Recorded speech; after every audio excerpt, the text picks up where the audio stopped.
안녕하세요. DJ 현희입니다. 오늘의 사연 시작해 보겠습니다. 안녕하세요. 저는 60대 후반으로 이름은 김자영입니다. 아직 세상을 다 산 건 아니지만 살다 영화에나 나올 법한 일을 이 나이에 겪을 줄 누가 알았나요? 그것도 스릴러로 말이에요. 세상 천사 같던 내 며느리가 저에게 했던 일을 떠올리면 아직도 가슴이 두근거려 병원에 다니고 있네요. 세상이 아무리 흉흉해지고 무서워졌다지만 그런 일이 저에게 일어날 줄 정말 꿈에도 몰랐어요. 아직도 꿈같이 느껴지는 그날의 이야기를 들려드리겠습니다.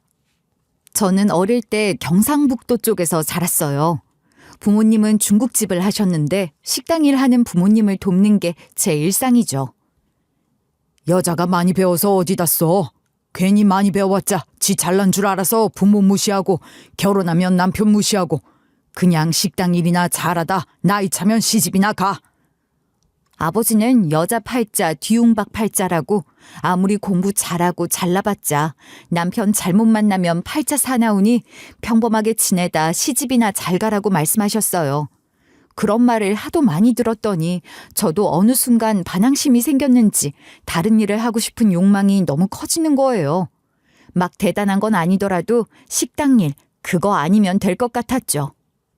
그래서 20살이 되던 해 부모님이 모두 잠든 밤 아무한테도 말하지 않고 기본적인 옷 몇 가지만 챙겨서 서울로 상경했어요. 서울을 가본 적 없었지만 일자리가 많다는 건 들었기에 거기서라면 어떤 일이든 할 수 있을 것 같았죠. 숙식 제공되는 거 맞죠? 네, 아가씨가 일하게? 하지만 배운 게 도둑질이라고 제가 취직하게 되었던 곳은 바로 식당 일이었어요. 더군다나 그 시절에는 숙식을 제공한다는 식당이 많았기에 잘 곳도 없었던 저에게 최상의 조건이라는 걸 부정하기 어려워졌죠. 그렇게 다르게 살고 싶다는 희망으로 서울에 올라왔지만 여전히 전 식당에서 일하고 있었어요. 그것도 3년이나. 서울살이 하려면 미천이 필요했고 부모님 몰래 도망 나온 전 미천 따윈 없었으니 이를 악물고 버텼던 기억이 지금도 생생해요. 그렇게 돈이 모인 후 저는 일반 공장에 취직했어요. 배운 것도 없고 패기만 있던 제가 할 수 있는 일이 아무리 찾아도 그런 일밖에 없더라고요. 많은 지식을 필요하지 않고 특별한 기술이 없어도 배우면 누구나 할 수 있는 일 말이에요. 그래도 정말 행복했어요. 식당 일이 아니라는 사실에 행복했고 그동안 모은 돈으로 전세를 얻어 마음 편히 누워 잘 수 있다는 내 공간이 생겼다는 사실에도 행복했죠. 사실 말이 전세지 정말 단칸방이었는데 그게 그 어떤 대골보다 좋아 보였어요. 온전히 제 힘으로 이룬 결과였으니까요. 지영 씨는 출근하는 게 즐겁나 봐. 매일 콧노래 부르고. 네, 재밌잖아요. 남들이 보면 공장에 가는 게 뭐 좋냐고 무시할 수 있겠지만 저는 그렇게 원하는 도시 여자가 된 듯 공장으로 출근하는 게 설레고 좋았어요. 그러니 공장에서 신나게 출근하는 건 전체 공장 직원 중 저 하나였고 그런 제가 소위 말하는 윗선에 예쁘게 보일 수밖에 없는 건 어쩌면 당연했던 것 같아요. 다들 마지못해 다니면서 더 좋은 조건의 일을 하고 싶어 했지만 저는 거기로 만족했으니 주임들이 절 예뻐했고 그중 하나가 남편이었죠. 남편은 저랑 10살 차이로 제가 24살 때 남편은 34살이었는데 사실 그렇게 나이 많은 사람이 눈에 들어올 리가 없잖아요. 요즘에야 34살에 결혼해도 이르다는 표현을 하지만 그때만 해도 정말 노총각 중에 노총각이라 남편 집안에선 결혼하라고 난리였다고 하더라고요. 그런 소리를 들었지만 마음에 와닿을 리 없었던 전 당연히 흘려들었죠. 나는 안 갈래요. 그런데 무서운데. 무서운 곳 아니야. 그냥 좀 많이 아는 할머니한테 궁금한 거 물어본다고 생각하면 돼. 정말이야. 말 안 해도 진짜 아는 거 많아서 앞으로 어떻게 될지 다 알려주시거든. 정말 용하다는 곳이라 겨우 예약한 거야. 기회니까 너는 앉아라도 있어. 그러다가 마음을 열게 된 게 아이러니하게도 공장 언니를 따라 점집에 갔다가 점을 보게 되었고 점괘에서 나이 차이 나는 사람과 결혼하는 게 아니면 결혼 생활 오래 못한다는 소리를 들었기 때문이에요. 저에 대해서 크게 말한 것도 없었는데 제 팔자가 세다며 나이 차이가 나야 그나마 제 팔자, 제 길을 누르고 살 수 있다고 말하더라고요. 사람이라는 게 참 이상해요. 그전까진 꿔다 놓은 보릿자루처럼 관심 가지 않던 사람이 그런 말을 듣고 나니 저 사람이 내 짝인가? 그런 생각이 들기 시작하더라고요. 그 후 저를 유심히 보던 주임, 그러니까 남편을 유심히 보고 마음을 열었고 결국 1년도 안 돼 결혼까지 하게 되었네요. 뭐? 공장을 그만뒀다고요? 왜요? 왜 나한테 말도 안 하고? 공장 계속 다니면 뭐가 달라져. 쥐꼬리만한 월급으로 뭘 할 수 있다고. 그래도 당신은 주임이잖아요. 남들보다 월급이 더 많고 계속 다니면 공장장까지도 할 수 있는 거잖아요. 이렇게 순진해서 뭘 해먹고 살 수 있겠어. 공장장, 나 같은 애들이 수두룩 빽빽한데 내가 공장장이 될 수 있다고 누가 그래. 희망 고문하다가 공장에서 늙어버리는 거지. 열심히 하면 누구나 공장장 될 수 있다고 그랬어요. 그러면 남들보다 더 열심히 하면 되는 거잖아요. 일을 그만두는 게 아니라. 결혼한 지 1년도 채 되지 않아 남편과 언성을 높이고 말했어요. 둘이 공장에서 열심히 해 집 평수도 늘리고 아이도 낳고 알콩달콩 살 생각을 했는데 상의도 없이 공장을 그만뒀으니까요. 그것도 상당히 이해 안 돼서 나이 차이 나는 남편에게 대든다는 표현이 어울릴 정도로 따지고 들었는데 더 놀라운 사실은 그 뒤에 있었죠. 뭐라고요? 식당을 하겠다고요? 그래, 나이도 나보다 어린 게 대체 몇 번을 말해야 알아듣는 거야. 식당 한다고 식당. 택시기사 상대로 기사 식당. 미쳤어요, 당신? 내가 말했잖아요. 나 식당 일 하기 싫어서 집 나왔다고. 그런 나에게 다른 일도 아니고 식당을 하라는 말이에요? 어이가 없더라고요. 연애부터 결혼하고 나서 지금까지 이런저런 이야기를 하다 보니 제 유년 시절 이야기도 자연스럽게 했었고 당연히 다른 건 몰라도 장사, 특히 식당은 싫다고 말했거든요. 근데 그게 제 발목을 잡을 줄 몰랐죠. 미친 건 내가 아니라 당신이지. 잘할 수 있는 재능을 왜 썩혀? 남들은 하고 싶어도 어떻게 하는지 몰라서 못하는데 돈 벌 수 있는 크기가 다르면 당연히 하는 게 맞는 거 아니야? 언제까지 단칸방에서 살 거야? 애는 안 낳아? 애들도 우리처럼 똑같이 공장 다니게 키울 거야? 순간 멍해지면서 현실을 벗어나려면 그 방법이 최선이다 싶었어요. 하지만 눈치 빠르신 분들은 아마 부인 내세워 무언가를 한다는 사람치고 제대로 된 사람 없다는 걸 이미 아셨을지도 모르겠네요. 세상 놈팡이 놈도 그런 놈팡이가 없었거든요. 식당 하나 그럴듯하게 차려놓고 저까지 공장 그만두게 하더니 식당 운영을 전적으로 맡기고 남편은 친구들 만나 술 마시고 다니기 바빴죠. 싸우기도 정말 많이 싸우고 저 역시 시위한다고 가게 문을 안 열기도 했었어요.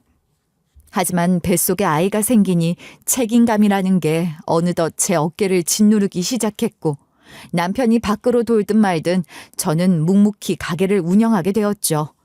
다행인 건 남편이 그리 나쁜 사람이 아니었다는 점이었어요. 제가 임신하고 나온 배를 부여잡고 식당일 하는 모습을 보더니 안 되었다고 생각했는지 가게 나오는 날이 많아졌고 그렇게 저희 둘은 가게를 하면서 공장 다닐 때보다 더 많은 돈을 벌기 시작했죠. 물론 개벌은 남 못 준다고 아이들이 사춘기에 들어갈 무렵 또다시 문제가 시작되었어요. 아이들도 커서 손이 많이 안 가고 가게도 안정적으로 운영되자 남편은 또다시 친구들 만나러 다니며 술 마시고 다니기 시작했거든요. 그런데 이번엔 더 가관이었어요. 예전엔 저라도 있어서 그나마 제가 혼을 냈는데 이제는 만만한 아이들이 있다고 생각했는지 아이들을 붙잡고 주말마다 서빙을 시키는 거예요. 얘들아, 아빠 좀 도와줘. 주말에만 나와서 서빙 좀 해라. 용돈도 줄게. 아빠, 저 친구들이랑 약속 있어요. 약속? 약속이 돈보다 더 중요해. 집안일 도우는 게 당연한 거 아니야? 그 모습을 보는 제 마음은 정말 문드러졌지만 살아야 했으니 별 수가 없었어요. 그때 문드러진 건 바로 제가 잘할 때가 생각났기 때문이었는데 그렇게 싫어했던 일을 결국 제 아이들한테도 시키고 있다는 현실이 너무 참담하더라고요. 아이러니하게도 그때 아버지 생각이 정말 많이 났어요. 집 나온 이후 이렇다 할 연락도 안 했던 아버지가 말이에요. 아, 진짜 아버지가 맞았나? 여자 팔자 남자 따라 간다더니 결국 이렇게 되는 건가? 마음속으로는 아버지께 연락드리고 싶었지만 용기가 나지 않았어요. 그렇게 시간만 흘러가고 더 늦어져서 연락을 했을 땐 이미 아버진 돌아가신 후였죠. 가끔 아이 낳고 딱 한 번이라도 연락해 볼 걸 하는 후회가 지금도 들어요. 여하튼 그렇게 자식까지 다 키우고 나니 이젠 일 안 해도 될 만큼 돈이 모였어요. 그때 저는 서울에서 장사해서 번 돈으로 서울에 집도 사고 장사하던 가게도 사고 싶었는데 그마저도 남편 때문인지 덕분인지 여하튼 하지 못했네요. 서울? 아니야, 난 지방 사람이라 고향에서 살고 싶어. 경기도 남양주 쪽으로 가자. 왜요? 서울이 좋잖아요. 여기가 익숙하고 다들 서울 못 와서 난리인데. 그건 서울에 안 살아본 사람들이 하는 말이지. 여기 너무 복잡해. 노년은 공기 좋고 사람 좋은 데서 살고 싶어. 결국 남편의 뜻을 따라 아이들이 대학을 졸업하고 군대 갈 때쯤 서울 재산을 정리해서 가평 땅을 사고 건물을 짓고 살기 시작했어요. 다행히 땅값도 꽤 올랐고 주변 지역에 신도시가 생기면서 상권이 더 활발해져서 임대료도 올라서 죽을 때까지 일하지 않아도 먹고 살만하게 되었죠. 그런데 슬픈 건지 아니면 좋은 일이 있으면 나쁜 일도 따라오는 건지 모르겠지만 그렇게 술을 좋아하던 남편이 신장이 나빠지면서 투석까지 하게 되었어요. 결국 복합적으로 건강이 급격하게 나빠지면서 먼저 하늘나라로 떠났죠. 그때 제 마음은 상실감과 안타까움이 정말 컸던 것 같아요. 그래도 어쨌든 그 고생을 함께하고 이제 웃는 날만 있을 거라고 생각했는데 말이에요. 세월이라는 건 참 이상해요. 매일같이 똑같은 하루를 사는 것 같은데 어느 날 문득 돌아보면 훌쩍 지나가 있죠. 아이들이 자라서 군대도 다녀오고 사회생활을 시작하니 제 시간도 같이 달려버린 기분이었어요. 그러던 어느 날 작은 아들이 밥상을 다 치우고 나서 부엌 한쪽에 서 있더니 잠시 머뭇거리더라고요. 그러더니 갑자기 마치 오래 준비한 말을 꺼내듯 입을 열었어요. 엄마, 저 결혼하려고요. 그 한마디에 제 손이 멈췄습니다. 반가우면서도 한편으로 걱정이 섰던 건 4살 위인 큰아들은 이미 40이 넘었는데 아직 혼자였으니까요. 요즘 젊은 사람들은 결혼을 늦게 하는 게 당연하다고 하지만 막상 막내가 먼저 간다니 마음속에 여러 가지 생각이 스쳐갔죠. 그동안 큰아들한텐 일부러 결혼 얘기를 꺼내지 않았어요. 보채면 더 멀어질까봐 스스로 준비가 될 때까지 기다려주려고 했거든요. 그런데 작은 아들이 먼저 가겠다고 하니 기쁨과 함께 묘한 서운함이 뒤섞였습니다. 그래도 그래, 너라도 가라 하는 마음이 더 커서 이내 딴 생각을 멈추고 진심으로 축하해줬어요. 그래, 잘됐다. 네가 먼저라도 가야지. 사람 인연이라는 게 순서가 어디 있냐. 또 누가 알아? 시샘나서 네 형도 바로 결혼할지. 그때 큰아들이 옆에서 웃으며 넉살 좋게 한마디 거들었어요. 이야, 옛날에 결혼하면 진짜 어른이라는데 이제 내가 널 형이라고 불러야 하는 거 아닌지 몰라. 안 그래요, 형? 그래, 나쁘지 않네, 아우. 어쭈 그렇게 나온다는 거지? 장성한 아들 둘이 어린아이들처럼 티격태격 장난을 주고받는 모습에 저도 웃음이 났지만 속으론 한숨이 살짝 나왔어요. 아들이 결혼하면 제가 시어머니가 되는데 시어머니를 한 번도 경험해 본 적 없고 마주한 적 없어서 내가 잘할 수 있을까 싶은 걱정이 들기 시작했던 거예요. 남편은 어려서 부모님을 잃었고 저도 시부모 없이 결혼 생활을 시작했어요. 그러다 보니 시어머니라는 자리가 저한테는 참 낯설었죠. 시집살이라는 건 남 얘기처럼만 들었고 식당을 하며 단골 손님들이 시어머니 흉을 볼 때면 왜 그렇게까지 미워할까? 나 같으면 잘해줄 텐데 하는 생각을 했었어요. 하지만 막상 제 차례가 되니 말처럼 쉽지 않더라고요. 처음 며느리를 만났을 때 저는 일부러 가볍게 웃으며 말을 건넸어요. 우리 너무 애쓰지 말자. 그냥 편하게 지내자. 네? 네, 저도 그게 좋아요, 어머님.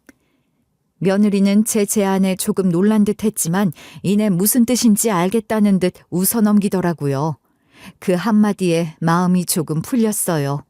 결혼이라는 게 두 사람만의 일이 아니라 가족이 얽히는 일이라 괜히 잘해보려고 하다가 서로 지칠 수도 있다는 걸 장사를 하며 하도 들었기에 적어도 첫 단추는 잘 꼈다고 생각했죠.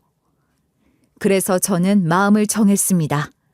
잘하려고 애쓰지도 말고 그렇다고 함부로 대하지도 말자. 그게 우리 관계를 오래 편하게 유지하는 방법이라 생각했어요. 명절이나 생일 같은 큰 행사할 때만 만나고 평소엔 서로 간섭하지 않는 거죠. 의외로 그 거리가 저한텐 참 편했고요. 며느리와 지내면서 저는 큰 기대를 하지 않았어요. 내 딸이 아니니 딸처럼 굴기를 바라지도 않았죠. 아들들도 원래 살가운 성격이 아니었어요. 특히 작은 아들은 표현이 서툴렀지만 그래도 밥 잘 먹는지 건강은 괜찮은지 챙겨주는 사람이 곁에 있다는 게 저에겐 큰 위안이었어요. 작은 아들 결혼했다면서 며느리는 자주 와? 명절날 보면 됐죠. 자주 오면 뭐해요. 서로 불편하게. 그런 게 어딨어. 자주 봐야 정도 들고 잘해야겠다는 생각도 하는 거지. 가끔 만나는 동네 사람들은 결혼한 아들은 자주 오는지 며느리는 시부모님을 잘 모시는지 궁금해하더라고요. 저는 그런 관심이 부담스럽기도 했고 제 가족만의 방식이 있기에 거리를 두며 괜찮다고 말하고 다녔어요.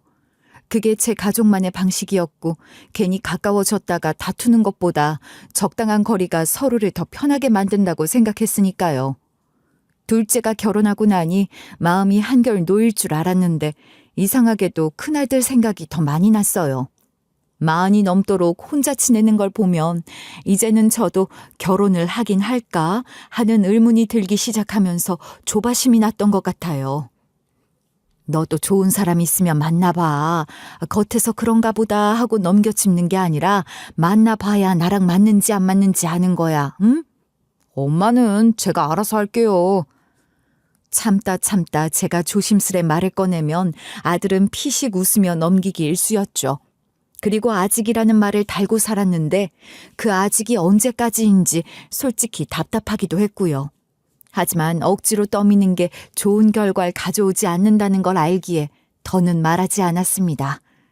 좋은 일은 한꺼번에 몰려온다고 하잖아요. 정말 제 인생에도 그런 순간이 오더라고요. 작은 아들이 결혼한 지 고작 6개월이 지났을 때였어요. 그날도 평범하게 저녁 준비를 하고 있었는데 작은 아들이 전화를 걸어와서 한참 머뭇거리더니 좋은 소식을 전했거든요. 엄마, 이제 10월이면 할머니 되세요. 뭐? 아이고, 둘째 임신했구나. 축하한다, 축하해. 순간 가슴이 두근거리면서도 이제 나도 진짜 할머니가 되는구나 싶은 설렘이 밀려왔어요. 그런데 그 기쁨을 느낄 틈도 없이 큰아들이 던진 한마디가 저를 더 놀라게 했습니다. 엄마, 할 말 있는데. 뭔데, 무슨 소리 하려고 그렇게 뜸을 들여? 나 결혼하려고. 뭐? 누구랑? 언제? 만나는 사람이 있었던 거야? 뭐 하는 사람인데? 얼마나 만났던 건데? 이 녀석 그렇게 숨겨두고 엄마 놀래켜주려고 결혼 안 할 것처럼 굴었던 거야? 아이고, 잘했다, 잘했어. 지금까지 들었던 그 어떤 소식보다 좋다, 좋아. 솔직히 말하면 작은 애 임신 소식보다 더 놀라웠어요. 왜냐고요? 불과 1년 전만 해도 결혼할 마음이 전혀 없어 보였던 놈이었으니까요. 그런데 그때 큰아들 표정이 어찌나 담담하던지 제가 먼저 의심부터 들더군요. 그런데 이렇게 갑자기? 혹시 무슨 일 있어? 홀몸이 아니라던가. 엄마는 너무 막장 드라마 많이 본 거 아니에요?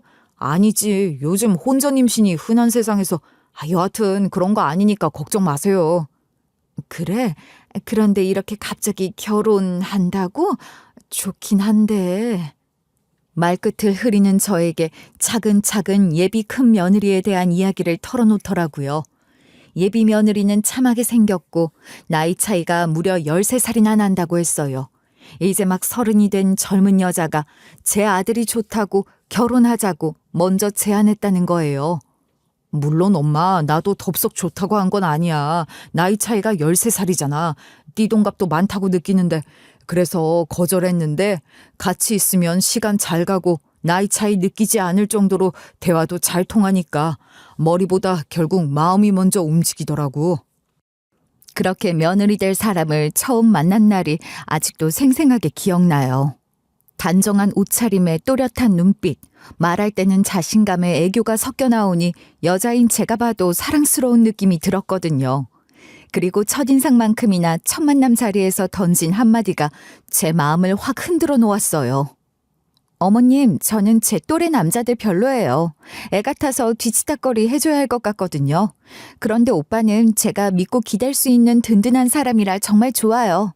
듬직한 아들 낳아주셔서 감사합니다. 평생 누군가가 제 아들을 두고 그렇게 노골적인 칭찬을 제 앞에서 한 적이 없었어요. 순간 얼굴이 화끈거리고 내가 뭐라고 대답을 해야 하나 싶더라고요. 그래서 그냥 웃으며 고개를 끄덕였는데 속으로는 이 아이가 우리 아들을 진심으로 좋아하긴 하는구나 하는 생각이 들었어요. 그 후로 일은 정말 눈 깜짝할 사이에 진행됐어요. 만난 지 3개월 만에 결혼을 하게 된 거예요. 마치 준비된 각본처럼 일정이 척척 맞아 떨어졌죠. 상견례 자리에서 큰며느리네 부모님을 처음 봤는데 참 솔직한 분들이었어요. 저흰 개방적인 사람들이라 요즘 나이 차이 뭐 대수냐고 생각해요. 남자가 능력 있으면 젊은 여자랑 사는 건 어느 시대나 마찬가지 아니에요? 그 말을 하면서 웃는데 순간 제 머릿속에 저희 아들이 능력이 그렇게 있는 건 아닌데 하는 생각이 들더라고요. 그나마 제가 재력이 있으면 있는 거지만 그런 거 상관없이 만났는데 제가 너무 고깝게 생각하나 싶어 넘어갔어요. 그리고 큰아들이 결혼을 하고 난 뒤 변화는 생각보다 더 극적이었네요. 작은 아들은 신혼집이 멀어서 가끔 연락만 하는 정도였는데 큰아들은 하루가 멀다 하고 우리 집에 찾아왔어요. 아니, 정확하게 말하자면 큰아들이 아니라 큰며느리였죠. 시계를 보면 1시간은 좋게 걸리는 거리인데도 퇴근길에 들러서 밥 한 끼 먹고 가거나 주말에 아침부터 와서 같이 장을 보기도 했어요. 처음엔 반가웠죠. 그런데 자주 오다 보니 이 아이가 이렇게 오가는 게 힘들지 않을까 하는 생각이 들었어요. 그래서 어느 날 제가 물었어요. 너 이렇게 자주 오면 힘들지 않냐? 아니에요. 오히려 여기 오면 편하고 좋아요. 원래도 엄마랑 자주 장 보러 다니고 그랬는데 아무래도 제가 멀리 떠나 있으니 그런 걸 못하고 지냈거든요. 그런데 1시간 거리에 엄마가 있어서 너무 좋아요. 그 말에 속으로 고맙기도 했지만 그러다 제 풀에 지치겠지 싶더라고요. 그런 생각을 할 무렵 큰아들이 살던 집에 집주인이 바뀌면서 이사 가야 할 상황이 되었어요. 저는 고민 끝에 제 건물 4층에 투룸이 곧 비는데 그리 들어와 사는 건 어떠냐고 제안했죠. 큰애가 이렇게 자주 저를 만나러 올 바엔 좀 더 편한 곳에서 자주 보는 것도 나쁘지 않다고 생각했거든요. 아들도 한참 고민하더니 그게 좋겠다며 고개를 끄덕였고 그렇게 큰아들과 큰며느리는 우리 건물로 이사 오게 되었어요.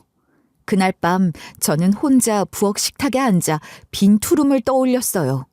창문을 열면 바로 앞산이 보이고 오후가 되면 햇빛이 부드럽게 들어오는 집이었죠. 며느리가 좋아하는 커피 머신을 두면 딱 맞을 자리가 있고 주말이면 같이 요리하며 시간을 보낼 수도 있겠다 싶었어요. 물론 너무 가까이 지내다 보면 부딪힐 수도 있겠지만 그건 서로 조금씩 조율하면 될 일이라 생각했죠. 무엇보다 며느리가 제 곁에서 오래 편안하게 지낼 수 있다면 그게 가장 큰 선물이 아닐까 싶었습니다. 큰아들 내외가 제 건물에 이사 온 뒤로는 뒤늦게 친구가 생긴 듯 제 노년이 한층 더 바빠지고 즐거워졌던 시절이 있었어요. 큰며느리는 마치 참새가 방앗간을 드나들듯 집을 나설 때도 들어올 때도 꼭 저희 집에 들리면서 잠깐이라도 얼굴을 보고 갔거든요. 외출했다 돌아오는 날이면 그날 있었던 일을 낱낱이 보고하듯 얘기하는데 그게 또 귀엽더라고요. 아들 둘만 키웠기에 딸이 있다면 이런 느낌인가 싶으면서 말년에 큰며느리가 있어서 심심하지 않게 지낼 수 있겠다, 감사하다 생각하기도 했고요. 명절이나 무슨 일이 있을 때는 딸이 보고 싶다는 사돈이 올라와 합세하면서 제 평생 한 번도 가보지 않았던 맛집을 찾아다니고 동네 카페를 전전하는 일이 다반사였어요. 여자들이 왜 그렇게 모이면 시간 가는 줄 모르고 수다를 떠는지 예전엔 이해 못했는데 그때 알았어요. 맛있는 음식 앞에 앉아 한참을 웃고 떠들다 보면 하루가 어떻게 지나갔는지 모를 정도로 재밌더라고요. 저는 원래 그런 자리에 관심 없는 사람인 줄 알았는데 아니더군요. 그때 처음 알았어요. 저도 사실 못 해봤을 뿐 이런 걸 좋아하고 있었다는 것 말이에요. 특히 사돈댁과 함께 있을 때면 또 다른 기분이 들었어요. 마치 오래 알고 지낸 또래 친구를 만난 것 같았죠. 물론 사돈은 저보다 나이가 조금 있었지만 제 나이대 사람들은 다 아시잖아요. 10살 차이쯤은 살다 보면 아무것도 아니라는 걸. 그래서 나이 차이는 전혀 문제가 되지 않았어요. 오히려 세대가 조금 다른 덕분에 서로의 경험을 나누는 맛이 있었죠. 그렇게 지내다 보니 큰아들이 결혼한 지 꼭 2년쯤 되었을 때 사돈댁에서 먼저 전화를 주셨어요. 사돈, 이번에는 저희 쪽으로 한번 오세요. 맨날 저희가 가서 신세만 진 것 같아요. 아니에요. 신세는 무슨, 덕분에 즐거웠는걸요. 그런 생각 마시고 언제든 오셔요. 그렇게 말씀해 주시니 감사해요. 그래도 어쩌다 한 번은 저희 쪽에도 와주세요. 올 가을바람 선선하다는데 가을바람 쐰다고 생각하시고 날 잡아 내려오세요. 제가 맛집으로만 모실게요. 네, 큰애와 이야기해 볼게요. 말만이라도 감사해요. 빈말이라도 저는 참 감사하다고 생각했어요. 인사치레로 안 하는 사람들도 태반인데 그래도 생각해서 먼저 말을 꺼내줬다는 것 자체만으로 저는 만족했거든요. 그래서 굳이 큰며느리에게 별도로 묻지도 않았어요. 그런데 전화를 끊고 얼마 지나지 않아 큰며느리가 저희 집으로 오더라고요. 어머니, 언제가 좋아요? 내일 바쁜 일 있으세요? 말 나온 김에 내일 확 다녀올까요? 그 순간 깨달았죠. 이건 빈말이 아니구나. 임대료 받아먹고 사는 제가 시간 제약이 있을 리 없으니 그 자리에서 그러자고 했어요. 그러자 며느리는 제 앞에서 휴대전화를 꺼내 한참을 뭔가 누르더라고요. 어머니, 서울역에서 출발하는 2시 기차 예매했어요. 아침에 준비하고 서울역까지 가는 시간도 있고 하니까 너무 이른 시간으로 안 했어요.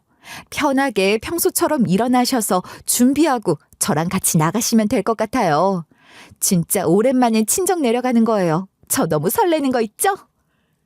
큰 두 눈을 반짝이며 말하는데 좀 미안했어요. 사돈댁이 자주 올라와서 좋다고만 생각했지 한 번도 큰애를 내려가라고 말하지 않았던 게 그제야 생각난 거예요. 이제부터라도 자주 왕래하며 지내야겠다고 생각한 그날 저녁, 큰아들이 차 줄 테니 운전해서 다녀오라고 말했죠. 짐도 있는데 번거롭고 환승하고 그러면 더 피곤하잖아. 나 며칠 차 안 몰고 출근하면 되니까 차 가지고 다녀와. 아니야, 기차 타고 가는 게 더 편해. 운전해서 가면 운전 신경 쓰느라 어머님이랑 이야기도 마음 편히 못하잖아. 짐도 안 많아. 친정에 내 옷도 다 있고 어머니도 엄마 옷 빌려 입으면 되지 뭐. 저도 그게 좋겠다며 며느리 편을 들어줬죠. 그렇게 다음 날 아침 우리는 기차를 타고 사돈댁으로 향했습니다. 큰 며느리는 출발하자마자 제잘거리기 시작했어요. 어릴 적 이야기부터 큰아들을 만나기 전의 추억까지 그야말로 끊임없이 이어지는 수다에 저도 시간 가는 줄 몰랐죠. 창밖 풍경이 바뀌는 것도 모른 채 웃고 대답하며 한참을 달렸어요. 그러다 잠시 화장실에 가야겠다 싶어 자리에서 일어났죠. 화장실에 들어가 있는 동안 무심코 작은 가방에 있던 휴대전화를 꺼내 시간을 확인하려고 했는데 화면에 떠 있는 숫자를 보고 숨이 턱 막혔어요. 아들한테 부재중 전화가 20통 가까이 찍혀 있었던 거예요. 순간 귀에서 심장박동 소리가 들릴 정도로 쿵쾅거렸습니다. 무슨 일이지? 무슨 사고가 났나? 머릿속이 하얘졌죠. 전화를 받지 않은 스스로를 탓하며 손이 떨리는 걸 억지로 눌러가며 전화를 걸었어요. 몇 번의 연결음 끝에 들려온 아들의 목소리는 평소와 달리 잔뜩 조여 있었습니다. 엄마, 대체 왜 이제 전화 받아요? 죽기 싫으면 당장 뛰어내리세요. 귀를 의심했어요. 죽기 싫으면? 순간 제 온몸에서 피가 빠져나가는 것 같았어요. 손끝이 저릿하고 입안이 바짝 말라붙었죠. 기차 안의 소음이 뚝 끊긴 것처럼 아무 소리도 들리지 않았고 그저 심장박동 소리만 귀 안쪽에서 메아리처럼 울렸죠. 본능적으로 지금 무언가 심각한 일이 벌어지고 있음을 느꼈던 거예요. 뭐? 무슨 소리야? 너 지금 장난하니? 길게 말할 시간 없어요. 그냥 지금 당장 바로 내려요. 다음 역에서. 그 목소리에는 장난기라곤 하나도 없었고 오히려 냉기설인 듯한 단호함과 숨가쁜 긴박함만이 묻어났죠. 무슨 영문인지 알 수 없어 머리가 복잡했는데 수백 가지 생각이 동시에 밀려왔어요. 중요한 건 무슨 일이든 며느리와 함께 있어서는 안 된다는 느낌이 강하게 들었다는 점이에요. 그러면서도 하필 오늘, 왜 하필 기차 안에서 이런 말을 듣는 건지 이해할 수 없었는데 그때 마치 이 상황을 꿰뚫은 듯 화장실 문을 두드리는 소리가 들려왔습니다. 어머님, 아직 안에 계세요? 깜짝 놀라 아직 있다고 대답하자 며느리는 하도 안 나오시길래 무슨 일이 있나 걱정되어서 왔다며 웃었지만 이상하게 그 웃음이 평소처럼 다정하게 들리지 않았어요. 오히려 묘하게 귀티가 서늘해지는 느낌이었죠.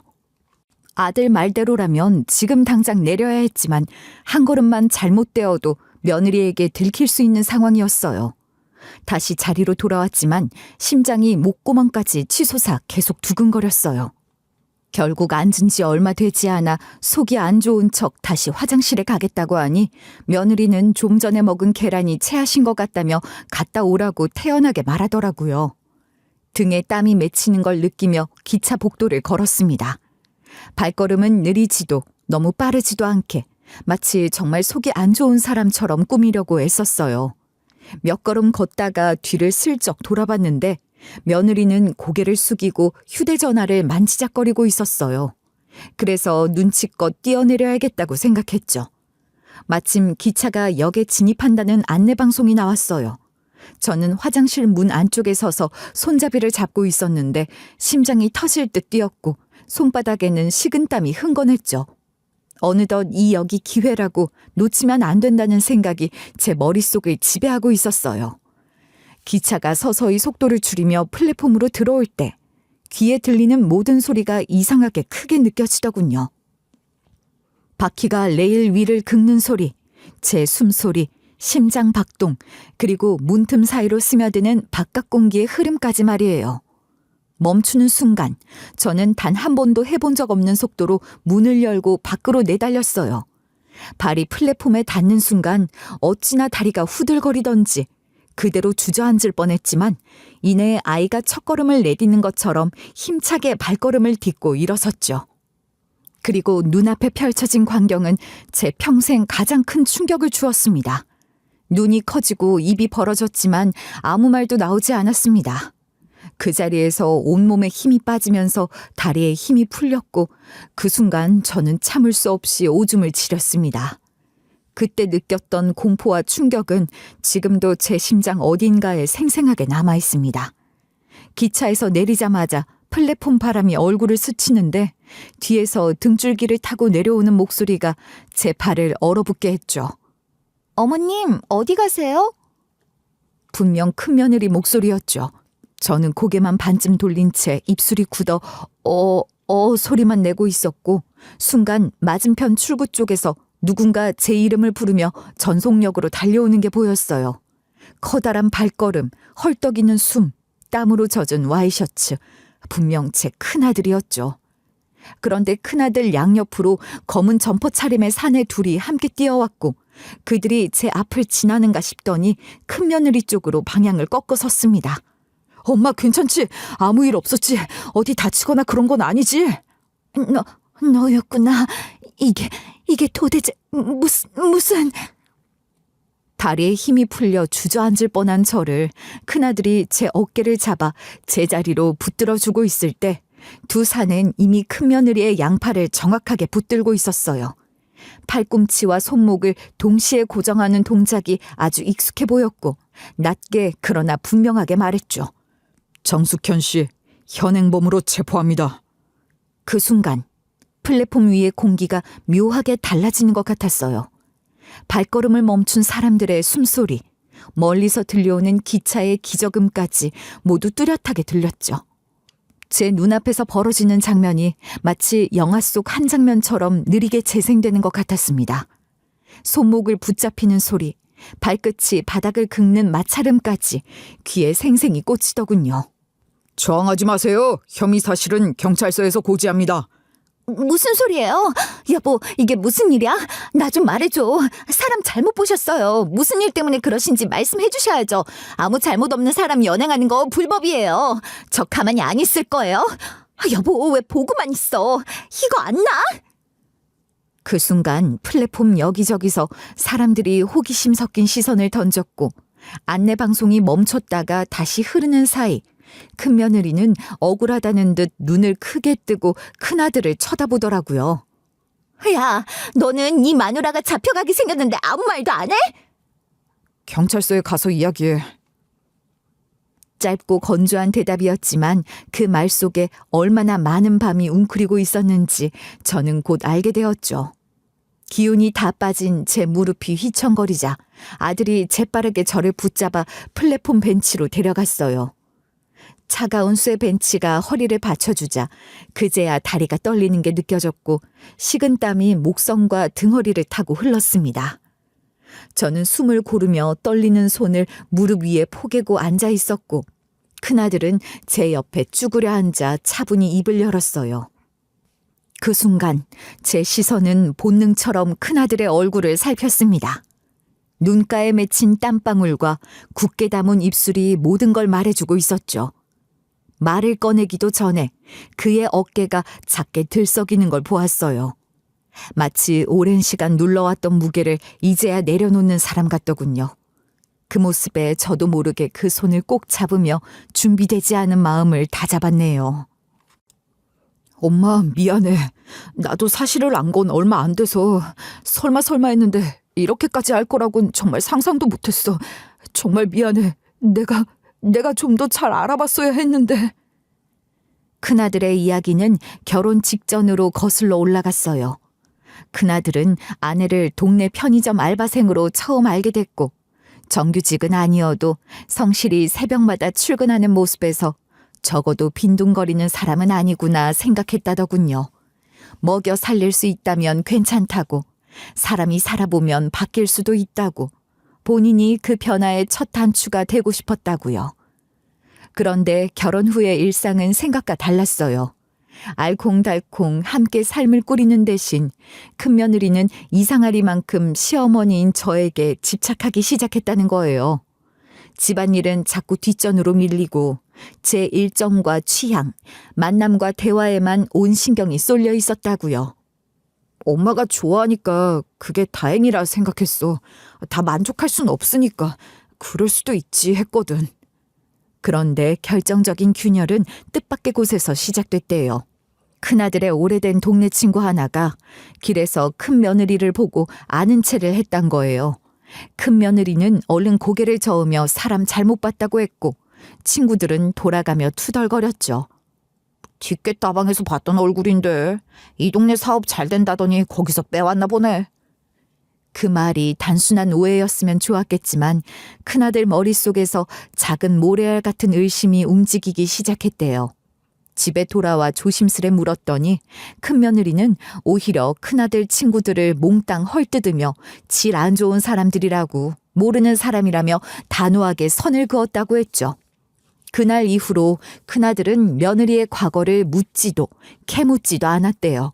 대신 조용히 확인을 시작했답니다. 내가 사람을 하나 썼어. 그냥 의심으로 끝낼 수가 없었거든. 사설 탐정이 확인해 온 건 소름이 돋을 만큼 계획적이었어요. 큰며느리는 저와 큰아들을 만나기 전부터 노모가 건물을 갖고 있고 아들이 둘이라는 정보를 어딘가에서 듣고 접근을 시작했다고 했어요. 사돈이라고 제가 믿어버렸던 사람들, 그 환한 미소와 솔직한 말투로 저에게 환심을 샀던 그 사돈 역시 실제 가족이 아니라 기관의 사람들과 연결된 정체불명의 구성원들이었대요.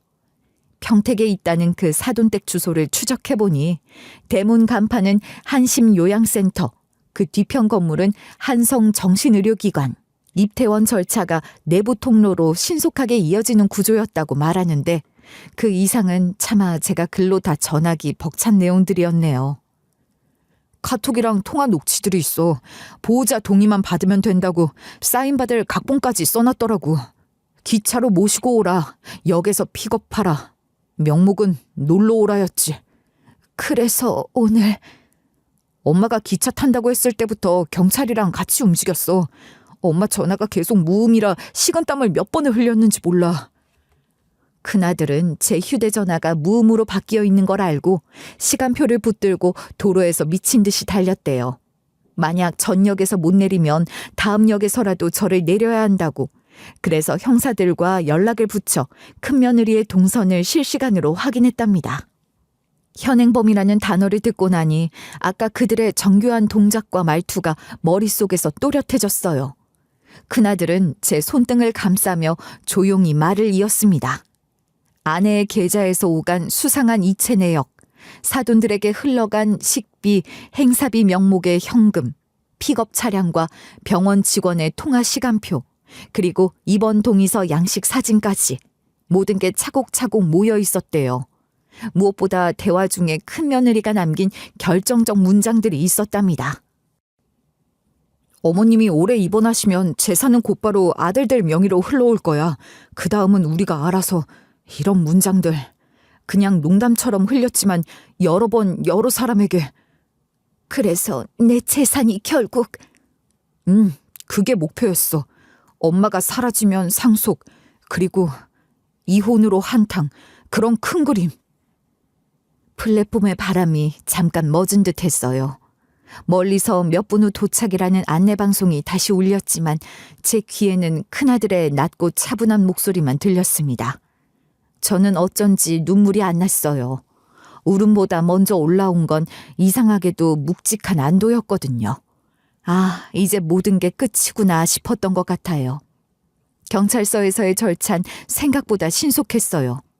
큰아들이 미리 제출해둔 자료들, 계좌 추적, 통화 내역, 위치 기록, 주고받은 메시지들까지, 그리고 오늘의 동행 유인 정황까지 모두가 퍼즐처럼 들어맞았으니까요. 형사는 차분히 안내했고 저는 떨리는 손으로 명확하게 사실을 확인해 주었습니다. 진술을 마치고 나오는데 형사가 제게 조용히 말했어요. 어머님 잘 버티셨습니다. 오늘 안 내리셨으면 많이 위험했을 겁니다. 큰아들 말이 아니었으면 저는 그냥 갔을 거예요. 가족이 제일 가까운 경보장치죠. 그리고 오늘은 큰아드님이 아주 잘하셨습니다. 며칠 뒤 정식 혐의가 고지되었다는 연락을 받았어요. 감금 미수, 사기 미수, 공문서 관련 위변조 미수 정황까지 검토 중이라는 소식이었죠. 사돈이라고 불렀던 이들과의 공모 가능성도 수사 선상에 올랐다고 했습니다. 저는 그저 필요한 만큼만 사실만을 담아 진술서를 보탰고 더는 감정의 꼬리를 길게 달지 않기로 했어요. 이제 법이 할 일을 하게 두면 되니까요. 엄마 미안해. 내가 더 빨리 눈치챘어야 했는데. 늦지 않았어. 오늘 우리가 여기까지 온 것만으로도 충분해. 너라고 그런 줄 알았겠니? 속이려고 작정한 사람이 나쁜 사람이지. 엄마는 괜찮아? 무서웠지? 무서웠지. 그런데 이상하다. 지금은 속이 시원해. 내 복에 무슨... 제가 했던 말이 스스로도 낯설었어요. 그런데 그게 진심이었어요. 제 팔자에 그런 행복이 가당키나 했을까 싶으며 체념하게 되더라고요. 아마 마음의 상처가 컸기에 그랬는지도 모르지만요. 생각해볼수록 괘씸해요. 그렇게 잘해준 이유가 그렇게 제가 사라져도 그동안 해준 게 있으니 큰며느리는 용의선상에서 제외될 수 있다는 주도 면밀함이 저를 더 서운하게 만들었죠. 며느리는 지금 법적 처벌을 기다리고 있어요. 그 후 전 서울로 올라왔어요. 도저히 그곳에서 못 살겠다고 생각했거든요. 서울에 얻은 오피스텔은 크지 않았지만 제게 꼭 맞았어요. 현관을 열면 오른편에 작은 부엌이 있고 정면엔 베란다만큼의 창이 있어요. 오후 3시가 넘어오면 햇빛이 창틀을 타고 거실 바닥에 눕듯이 들어오는데 그 빛 위에 앉아 있으면 가만히 마음이 데워졌어요. 처음 며칠은 새벽마다 깨서 거실 등을 켰다 껐다 했죠. 문틀 소리에도 가슴이 쿵 내려앉았고 엘리베이터 멈추는 소리만 나도 창문 밖을 내다보기도 했죠. 큰아들은 자주 전화를 했어요. 목소리만 들어도 미안함이 묻어나더라고요. 엄마 미안해. 정든 동네 떠나게 만들어서. 내가 결혼을 서두르지만 않았어도. 또 그 이야기 괜찮아. 이럴 때도 있고 저럴 때도 있는 게 인생인걸. 너도 나도 다치지 않고 무사했으면 된 거야. 엄마는 괜찮으니까 너도 이제 마음 편해졌으면 해. 그렇게 말해줘서 고마워요, 엄마. 제가 필요하면 언제든 부르세요. 그래, 그럴게. 내 걱정하지 말고 네 마음이나 잘 추슬러. 전화기를 내려놓고 나면 제 손끝에 잔진동이 남았어요. 미안함과 안쓰러움, 고마움이 엉켜있는 떨림이었죠. 아들은 그 뒤로 법적 절차가 어디까지 흘러갔는지 아주 간단히만 알려줬어요. 엄마 그냥 알아두시라고만 말할게요. 구속 유지됐고 공범 쪽도 조사 들어갔어요. 죄는 죄값을 받는 중이야. 그래, 대한민국 법이 알아서 해주겠지. 자세히 말 안 해도 괜찮아. 사실 저는 법정 용어를 잘 몰라요. 구속적 부심이니 영장 실질 심사니 하는 낱말이 입안에서 자꾸 미끄러졌어요. 단어를 붙잡는 대신 저는 지금 앞에 놓인 삶을 붙잡기로 했어요. 아침이면 베란다 창을 열어 바람을 먼저 맞고 싱크대에 손수건을 널고 스위치에 붙은 손때를 물티슈로 닦았어요. 장을 볼 땐 무조건 작은 바구니만 들었죠. 욕심내지 않고 당일 먹을 만큼만 배추 반 포기, 애호박 하나, 두부 한 모. 무거운 걸 들고 귀가하면 어깨가 결을 기억하는데 그때마다 어깨 쪽지가 제가 아직 살아있음을 느끼게 해줬죠. 그 사이 둘째 며느린 아이를 낳았고 어느덧 3살이 되었는데 그동안 돌잔치에도 두돌에도 제대로 챙기지 못하며 너무 멀리서 겉돌았단 생각이 들더라고요. 큰 며느리가 다가올 땐 그렇게 살가웠으면서 저는 할머니 노릇을 제대로 했나 싶었던 거예요. 전과 다르게 무슨 용기가 나서 그랬는지 모르지만 그날 바로 둘째 며느리에게 전화를 걸었어요. 얘야, 주말에 시간 되니? 어머님? 그럼요, 되죠. 그럼 우리 한강공원에 바람이라도 쐬러 갈래? 내가 김밥 싸갈게. 참치김밥 좋아하니? 우리 손주는 뭐 좋아해? 참치김밥 좋아요. 지연이도 김밥 좋아해요. 작게만 썰어주시면 잘 먹을 거예요. 용기 내서 전화했다고 생각했는데 의외로 다정하게 받아주는 둘째 며느리에게 마음이 녹아내렸어요. 시도도 안 해보고 너무 겉돌려고만 했구나 싶었거든요. 약속한 날 달걀 지단을 얇게 붙이고 김을 도마 위에 펼쳤죠. 밥알이 김 위에 고르게 퍼질 때 제 마음도 조금 평평해지는 기분이었어요. 손녀가 김밥을 한 입 가득 베어 물며 웃을 얼굴을 상상하니 눈가에 자꾸 웃음살이 올라왔죠. 실제 만나보니 그 아이는 제 상상보다 훨씬 더 몸이 가볍고 온기가 많았어요. 두 팔로 껴안으면 살결이 쏙 안에 들어오는 그 느낌. 아이 특유의 비누 냄새가 코끝을 맴돌았어요. 할머니 또 올 거야? 그럼 다음엔 사과도 깎아올게. 어머님, 김밥 너무 맛있어요. 이런 김밥은 밖에서 못 사 먹죠. 역시 집 김밥이 최고예요. 집에 돌아오는 지하철에서 저는 손목에 남은 아이의 체온을 문질렀어요. 누군가를 있는 힘껏 사랑하는 건 결국 내 몸을 먼저 따뜻하게 만드는 일이더라고요. 앞으로는 이렇게 조금씩 노력하면서 가까워지는 시간이 필요하다는 걸 그 일을 겪고서 깨달았던 거죠. 병원도 다니기 시작했어요. 처음 정신건강의학과라는 문패를 보며 한번 주춤했지만 의사 선생님은 제 이야기를 끊지 않고 끝까지 들어주셨어요. 누군가에게 말하는 것, 그것만으로도 상처의 온도가 내려갑니다. 말주변이 없어서 걱정했는데 생각보다 말이 나오네요. 말은 원래 필요할 때 길어집니다. 불필요할 땐 짧고요. 그럼 저 잘하고 있는 거겠죠? 충분히 잘하고 계세요. 그 일에 관해선 하고 싶은 말이 생각날 때마다 그냥 하시는 게 여러모로 도움될 거예요. 그날 이후 저는 작은 공책을 하나 들고 다녔어요. 이름을 붙였죠. 숨 노트. 숨이 차오르거나 심장이 덜컥 내려앉을 때마다 공책을 펼쳐 떠오르는 문장 하나만 적어가며 그때 일을 내려놓는 중이에요. 가끔은 큰며느리에게 묻고 싶어요. 정말 돈 때문이었냐고 말이에요. 하지만 아직 그럴 용기는 나지 않아요.